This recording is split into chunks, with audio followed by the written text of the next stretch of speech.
जय श्री कृष्णा। स्वागत है आपका सारथी त्रिशला के साथ। कैसे हैं आप लोग, कैसे हैं घर में सब, ज़रूर बताइएगा। चलिए जी, आज मैं आपको एक ऐसा तरीका बताती हूँ जिसे आप रात को करेंगे और सुबह तक आपको उसका रिजल्ट ज़रूर मिलेगा। क्या है, कैसे करना है, सब कुछ बताऊंगी, लेकिन इससे पहले ये बताऊंगी कि मैं कौन हूँ। मैं आपके एस्ट्रोलॉजर हूँ, वास्तु शास्त्री हूँ, चेहरा भी पढ़ती हूँ, आवाज़ भी पढ़ती हूँ और हाथों की लकीरें भी पढ़ लेती हूँ। चूँकि आपकी सारथी हूँ इसलिए आपको जीवन का सार समझाने चली आती हूँ। आपने क्या कभी गाय के मस्तिष्क पे इस तरीके से हाथ फेरा है और उसके बाद उस स्पर्श को आपने अपनी दोनों आँखों पर करा है? नहीं करिएगा। जब भी आप गाय को रोटी खिलाने जाएं तो उनके मस्तिष्क पर इस तरीके से हाथ ज़रूर फेरिए और उसके बाद अपनी इन उंगलियों को अपनी दोनों आँखों पर लगा लीजिए। ऐसा करने से मन की शांति प्राप्त होती है। मन में बहुत सारी उथल पुथल होती है, खास करके मेरी प्यारी बच्चियों को अथाह के सवाल चलते हैं, अथाह की उनके अंदर जिम्मेदारियां होती हैं, सबकी टेंशन्स लेके चलती हैं, बच्चों की, पति की, सास की, ननद की, भाई की, पिता की, इतनी सारी जिम्मेदारियों से घिरी होती हैं। तो इन्हें ये काम करने की बहुत ज़्यादा ज़रूरत होती है। जब कभी भी हमें जीवन के अंदर भाग्य का सपोर्ट ना मिल रहा हो तो आप गाय को गुरुवार के दिन रोटी खिलाना चालू कर दीजिए। और रोटी कैसे खिलाएंगी? आटे के अंदर थोड़ा सा बेसन मिलाकर, और अगर आप चुटकी भर हल्दी भी डाल देना तो और मज़ा आ जाएगा। अब जब आपने रोटी खिला दी तो उसके बाद आप उनकी पीठ पर स्पर्श ज़रूर करिए और इस स्पर्श को आप अपने कंठ पर लगाइए। ऐसे अगर आप अपनी इन 3 उंगलियों से ये स्पर्श करके अपने कंठ पे लगा लेती हैं ना, तो ऐसा करने से एक तो आपकी वाणी हमेशा अच्छी रहती है, लोग आपकी चीज़ों से प्रभावित होते हैं, आपके अंदर से आकर्षण उत्पन्न होता है, लोग आपका सम्मान करते हैं, आपकी बात को वैल्यू देते हैं और साथ ही साथ में आपको जीवन में आगे तरक्की करने के मौके मिलते हैं। ये कार्य पुरुष भी कर सकते हैं, ये केवल स्त्रियों के लिए नहीं है। चलिए जी, क्या आपने कभी गौ माता को चारा या रोटी खिलाने के बाद उनकी पूंछ को स्पर्श किया है? नहीं? अब ज़रूर करिएगा। बुधवार, गुरुवार और शुक्रवार अगर आप गौ माता को चारा खिलाते हैं या रोटी खिलाते हैं और उसके बाद आप उनकी पूंछ को स्पर्श करके वो स्पर्श आप अपने माथे पर, अपने मस्तिष्क पर लगा लेते हैं, तो ऐसा करने से बड़ी से बड़ी आपकी कुंडली में बन रहे नकारात्मक दोषों से आपको मुक्ति मिल जाती है। चाहे वो काल सर्प हो, पितृ दोष हो, वंश दोष हो, श्रापित दोष हो, चंडाल दोष हो, किसी भी तरह का दोष हो ना, कोई बड़ा काम ना कर पाओ तो ये छोटे छोटे काम कर लीजिए। जिन बच्चों को कंपटीशन एग्ज़ाम्स में जाना है और उन्हें बार बार दिक्कतों का सामना करना पड़ रहा है, सरकारी नौकरी नहीं मिल पा रही है, तो आपको क्या करना चाहिए? सोम, मंगल, बुध, गुरु, ये 4 दिन गौ माता को अपने हाथ से रोटी खिलाना चालू कर दीजिए। लेकिन कोरी रोटी मत खिलाना मेरी जान, साथ में मीठा ऊपर ज़रूर रख देना, गुड़ रख देना।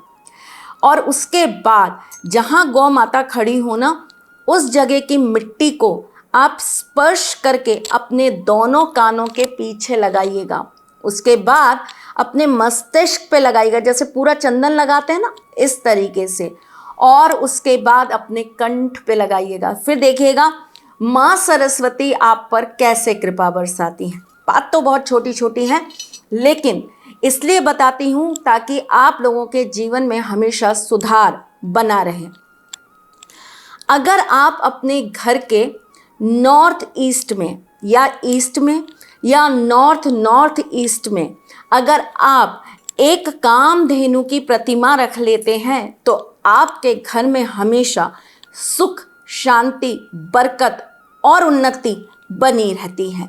इस तरह के आप अगर नंदी अपने कार्य क्षेत्र की टेबल पर रखते हैं तो ये आपको स्थिरता देते हैं, ये आपके काम में बरकत देते हैं और इनके आशीर्वाद से आपका स्टाफ, आपके इर्द गिर्द के लोग आपके लिए सपोर्टिंग रहते हैं। देखिए, मैं आपको हर तरह की चीज़ें शेयर करती हूँ, चाहे वो आध्यात्मिक हो, चाहे वो आपकी ज्योतिष से रिलेटेड हो, चाहे वास्तु से, लेकिन मुझे टाइटल ऐसे ज़रूर डालने पड़ते हैं जिससे आप अट्रैक्ट होकर वीडियोस देखें।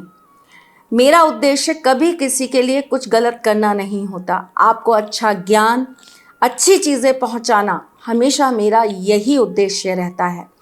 आपको ठाकुर जी के और समीप लाना, उनका प्यार, उनका आशीर्वाद आपके घर तक पहुंचाना।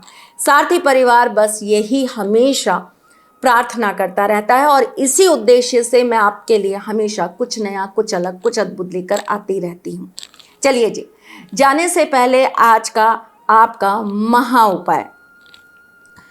किसी को अगर आपको अपने पास बुलाना है, किसी को अपना बनाना है या किसी के साथ जीवन भर का नाता निभाना है, कमिटमेंट देकर कोई भाग गया है, कोई आपको धोखा दे गया है या बार बार आपका दिल दुखाता है, पति आपको बार बार तिरस्कार करते हैं, पति आपका सम्मान नहीं करते हैं, दुनिया की सुनते हैं पर आपकी नहीं सुनते हैं, तो रात को अपनी चप्पल के नीचे आप ये चीज़ दबा कर रख दीजिएगा और सुबह ये प्रयोग करिएगा।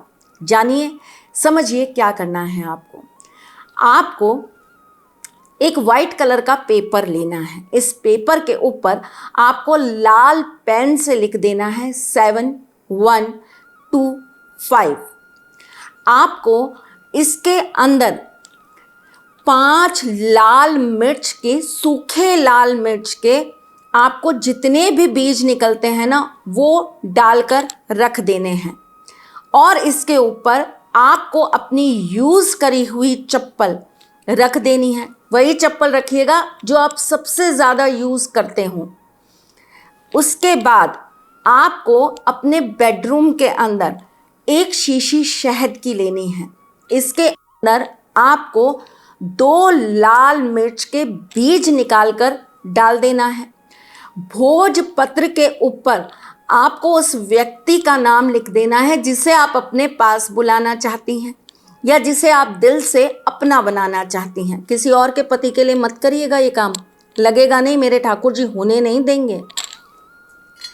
उस व्यक्ति का नाम भोजपत्र पे लिख के इस शहद की डिब्बी में डालकर बंद करके रख दीजिए। अगर आप किसी को दिखाना नहीं चाहती हैं तो छुपा कर रख दीजिए, नहीं तो आप अपने बेड के पास रख दीजिएगा।